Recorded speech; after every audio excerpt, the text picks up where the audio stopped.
came to the hospital to get well, but all of us in the hospital must be on guard against infections, falls, and medical errors. Patients and their loved ones must take an active role to promote patient safety, because when it comes to patient safety, you're part of the team.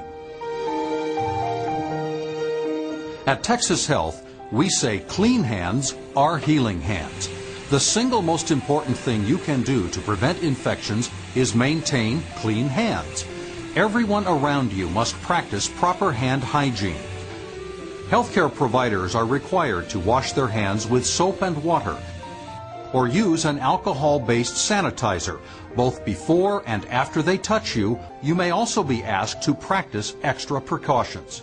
Remember, clean hands are healing hands. Patient falls are common in hospitals. Any patient can fall, no matter what their age or condition. But together, we can prevent many falls. Patients fall for a number of reasons. They feel weak, shaky, or confused. Medications may contribute to these feelings. The medical equipment in the room is unfamiliar, with chairs, tubes, and cords in unexpected places.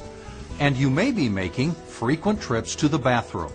In fact, most falls happen while the patient is walking to or from the bathroom. So what can you do to avoid a fall? Call for help before you get out of bed, and try to use the bathroom when assistance is offered. Patients often question why caregivers seem to ask for the same information over and over. The answer is, it helps protect you from medical errors. Caregivers are required to verify patient identification before administering any medication or treatment. Well, I have some medications to give you. Okay. Can you tell me your name and date of birth? My name is Jeremy John. These identifiers are your armband, printed with your name and birth date, and will be compared to a printed medical record, an electronic record, or the label on a medication or blood product. The caregiver should ask you your name and birth date before any procedure and before any medication is given to you. When the caregiver confirms that you are the correct patient, we reduce the likelihood of making a treatment mistake. You can be an effective healthcare team member by keeping your armband on and visible, answering questions clearly, and asking questions if you are unclear about what the caregiver is preparing to do. A higher level of patient identification happens before a procedure or surgery. It's called a timeout. Before you have an invasive procedure, the physician will confirm your identity and mark the location on your body where the procedure will be performed. We're ready for the timeout, Dr. Garcia. Okay, go ahead.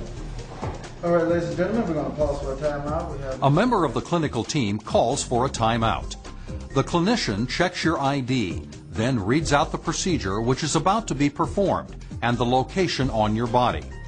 You will hear other things being discussed so that the entire team, including you, knows that everything is in order prior to beginning your procedure.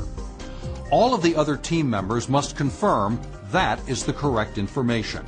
If you are awake, you should also listen and confirm the information is correct.